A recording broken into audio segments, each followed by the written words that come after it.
So I'm getting ready to cut off my buddy mounts off the frame, and I'm just going to cut them right off the frame rail, and then I've got them measured from where they are at from the front axle, and I've got those marked on my other frame. I've got, the other frame is wider, so right here is where the frame rails are going to set on my body mounts. So I'm going to cut them off with the plasma cutter so I can just sit them on my other frame right here, and then I can weld them to this frame. And then I have my measurements from my front axle, so I know to be for sure on whether or not I'm centered up with the front axle so that the wheel wells line up.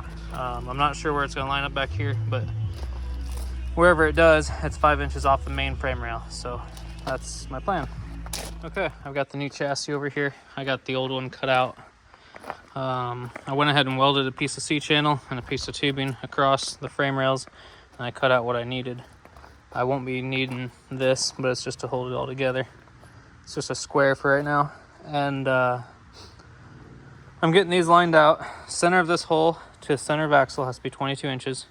Center of this hole to center of the axle has to be 58 inches. I lined out the fenders, so you can see that's where one of the fenders comes to. Or the back end of the fender, that's where the front of the fender comes to. Pretty much looks right from what I can tell, at least in person.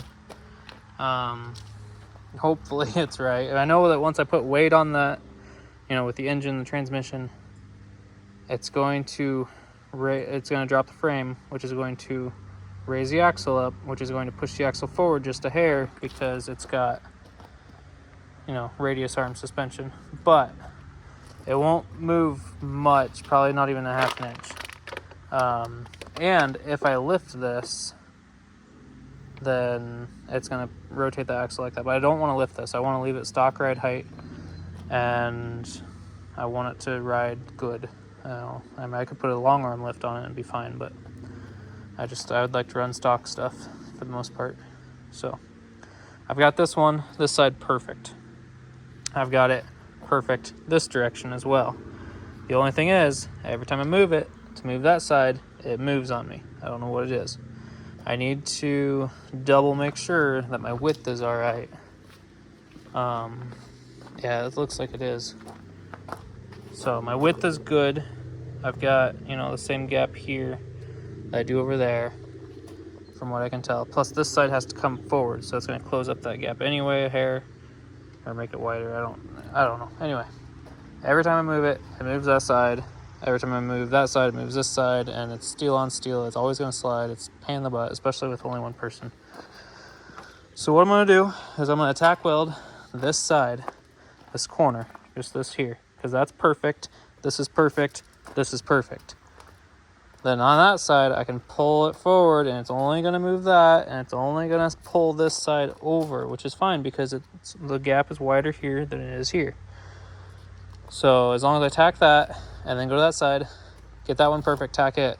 Double make sure the backs are still good, make sure they're true with each other, make sure it's all square, and then I can fully weld up all the spots. So I'll get a weld here, I'll get a weld there, I'll get a weld here, I'll get a weld there on both sides. And then once I cut off this, because I'm not keeping this, I'm going to cut it, I'll use a square or something and go straight up the frame rail and straight over and straight down the frame rail perfectly.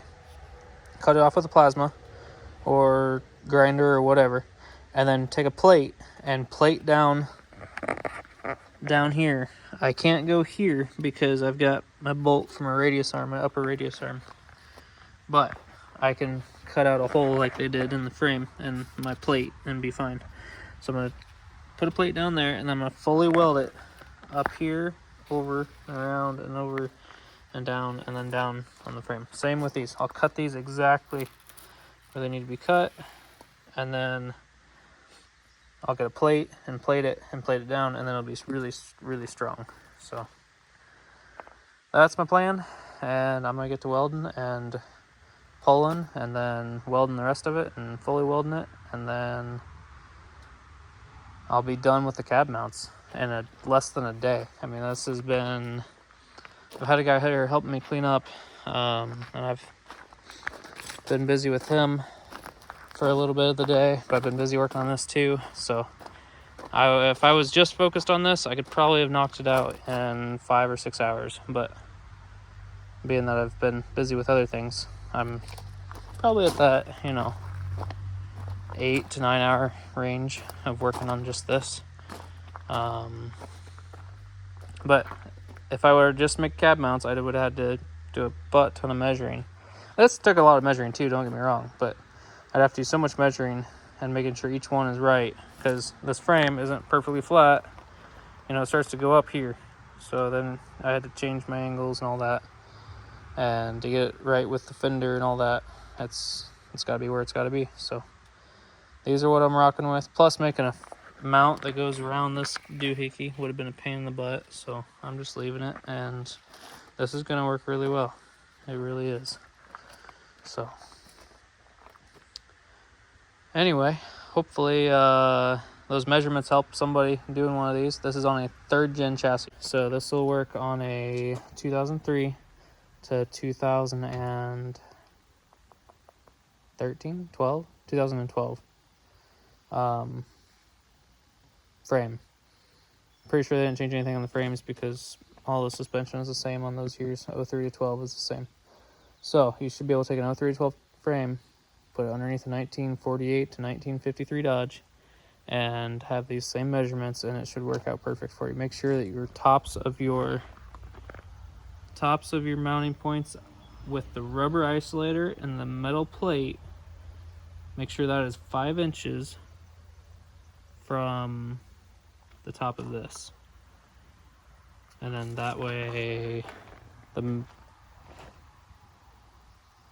I don't remember why. I don't know. That's what I was making sure was happening. I don't remember why I did that. I don't know. It's been a long freaking day of numbers. So that's what I've got going on. Then make sure it's 22 from center to center and 58 from center to center. And then that's it. Your front ones, I don't know yet. I've not gotten that far. That's all going to have to be custom modified more than likely, because I don't even know at this point. So that's going to be fun. But we'll get there when we get there.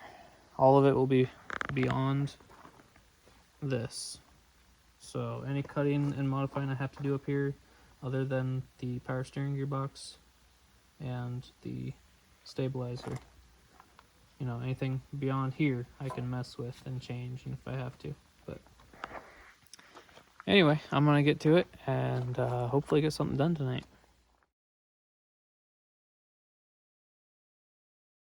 All right, so I've got my brackets welded on, and pretty decent.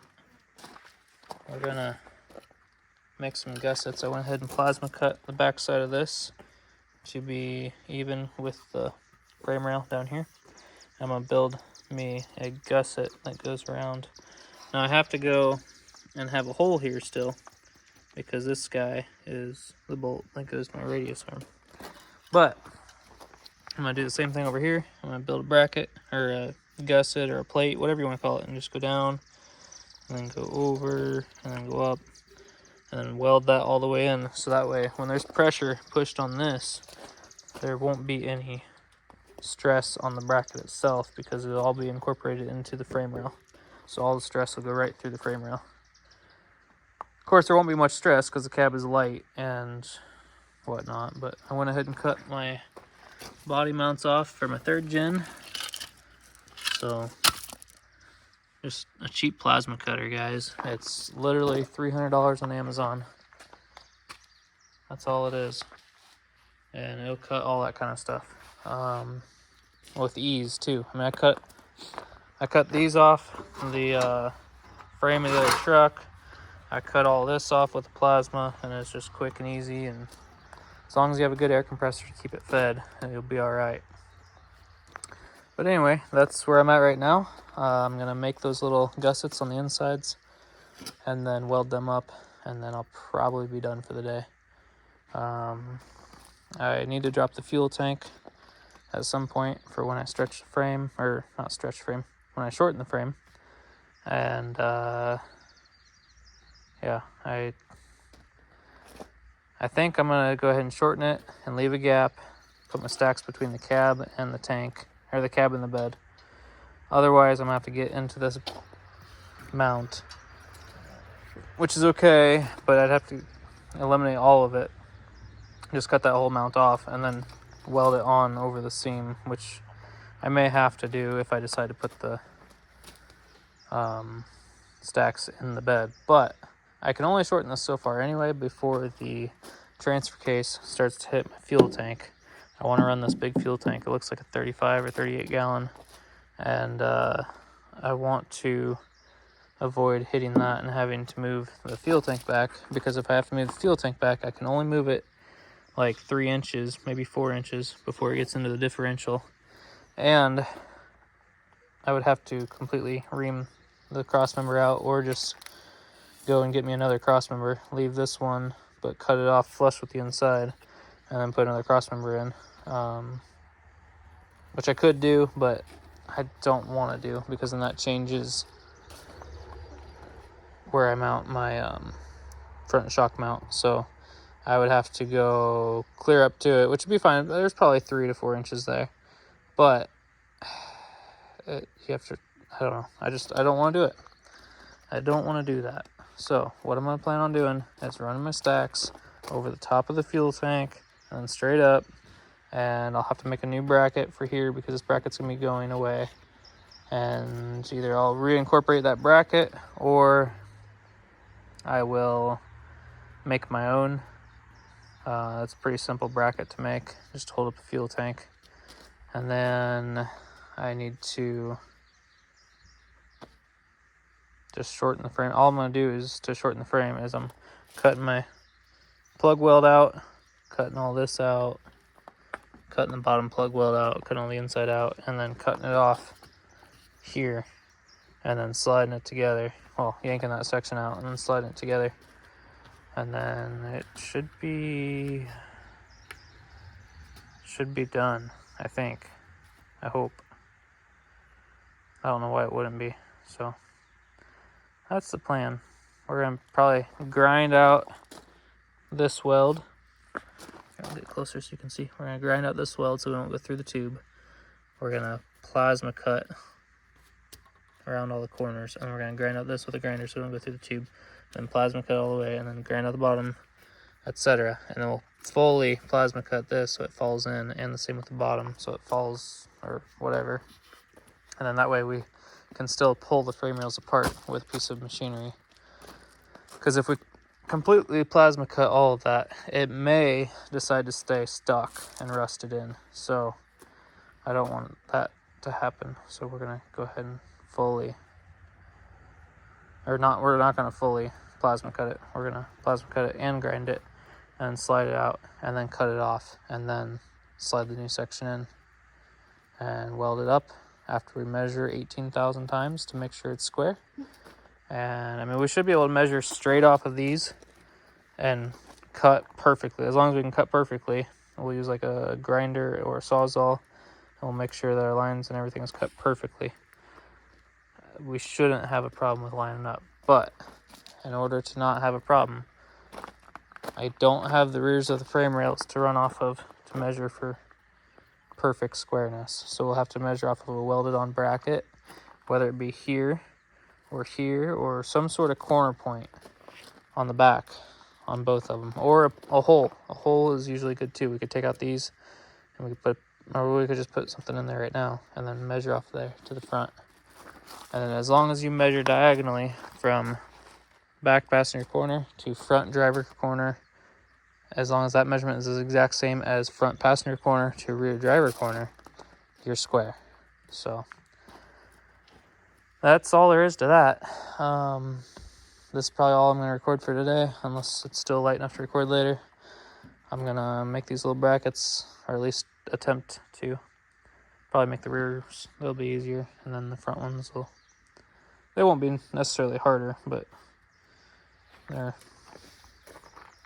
I don't know. I'm going to make those, and then I'm going to go to bed and do it all again tomorrow. Well, I only got one done tonight, but I got all the other ones cut, so Turned out decent, I think. I think it'll work well. So yeah, that'll hold it all together. It's 3/16 plate, and that thing will be solid for the rest of the life of the truck, so that's for sure. So I'm happy with it. I just got 3 more to do, and I gotta cut circles out of these yet. I gotta finish cutting this little notch out of this one so it'll go down around here, but other than that, they're ready to go. And then this one is ready to go for the other side. So yeah, I'm gonna clean up and go to bed. Well, I remembered why I wanted 5 inches above the frame. So this frame rail rides about the same height as the other frame rail does, without fully aired up tires. So with the tires aired up, it would have raised that frame up another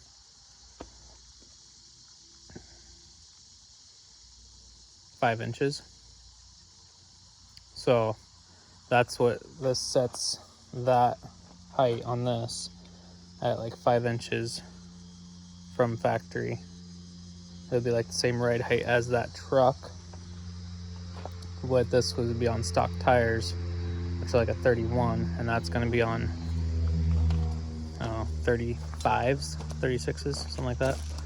So if I put 35s on this, it'll sit 4 inches taller than that truck does, theoretically. I just didn't want to go too low, because if I go too low, then I have to run a lift kit.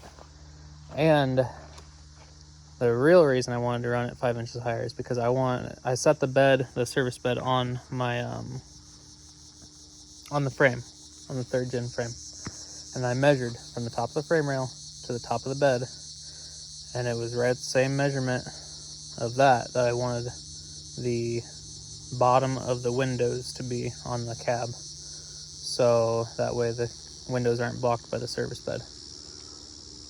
And that makes the bottom of the bed even with either the steps or the bottom of the cab. I think it's the bottom of the cab. The steps sit lower. Yeah, that's for sure. Yeah, it's even with bottom of the cab is even with the bottom of the box. Top of the box is even with the bottom of the windows on the cab. So that's why I wanted 5 inches higher, technically. And I wouldn't want to run a lift kit. So hopefully this does both of those. And we're going to find out probably tomorrow or the next day. I got to finish welding in brackets and whatnot, but overall, we're doing really good for only being 2 days into this project. That includes tearing off the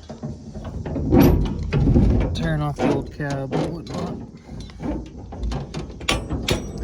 Anyway, sorry, that was probably annoying shutting those doors, but hope you've enjoyed what you've seen so far.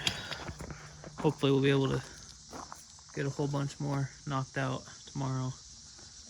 It's supposed to rain, not the following day, but the day after, so I got 2 days of good weather to get the engine out of this donor truck. I was going to take it out of the one I just got from Tennessee, but this one I know for a fact runs really, really good. It's got a lot of stuff done to it. Nothing built huge, but it's got a lot of stuff done to it. And it's got a brand new turbo on it. I know it's ready to go. So we're going to use that one. I don't have to source turbo for the other one. This one already has one. And I'm going to use my G56, and it's out of a 2009, so it's a higher gear ratio one. The reason I'm using the G56 is to hopefully make myself not sell this truck, because me knowing me, I would see that this truck is worth 25 grand when I'm done, and I would be tempted to sell it. But with a 6-speed, I'll be less tempted to sell it because it'll be a great towing vehicle, and I'll enjoy having that extra gear in there for towing. I'm always looking for that. I mean, that 5-speed I have now is just, it's not great for when I'm going across the scales at 33,000, 35,000 pounds. It's not great with the 5-speed. 6-speed, it does it all day long, no problem. So I'm gonna throw a 6-speed in here. 271D out of the donor truck that this frame was. Actually, it's sitting. No, it's inside now. It's sitting in that door. But it came out of this truck. It was behind an NV4500 in this frame. It's manual shift, so it doesn't have the electronic shift on it. And yeah, other than that, it should be pretty good. I gotta find a drive shaft. I had a rear drive shaft out of this. I don't know where it's at.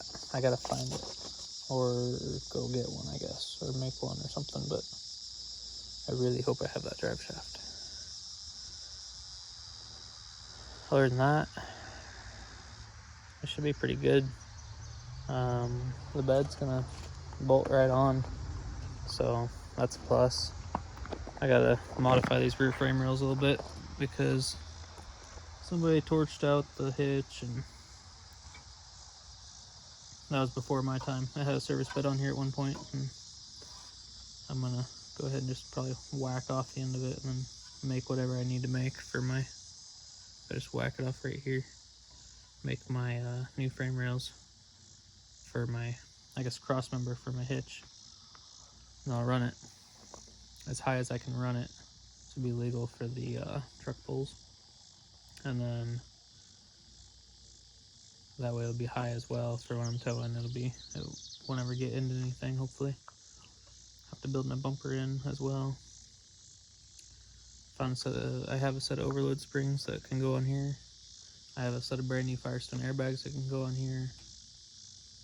So yeah, hope you enjoy watching. Hopefully it's not boring.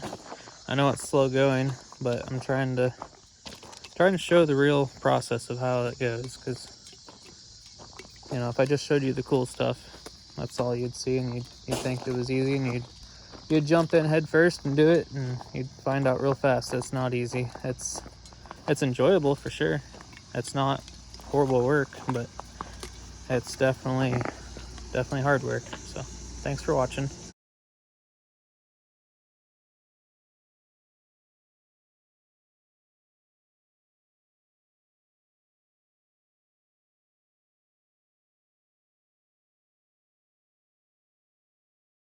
Well, I got my cab mounts done this morning. Still need to grind off the sharp points here, but overall they're done. Turned out pretty good. I went ahead and drilled that out around there, so I don't have to worry about ever getting that bolt out. It's easily accessible. So yeah, that piece it's just all scrap metal. That's how it piece was, and I just notched off this corner, but this was already this way, so I just left it. And this one I notched off a little bit differently, but worked out pretty good, I think. I think those welds are pretty decent myself. I don't know, I'm not a certified welder, but I feel like I can weld pretty decent, so it's gonna work good for this project. I got a lot of grinding to do to get the extra crap off these old body mounts, but I'm gonna have that. So anyway, I'm going to finish off this video here, and then on the next video hopefully you'll see me either working over the chassis or setting the cab down and making sure everything lines up, or I'm not sure what I'm gonna do today.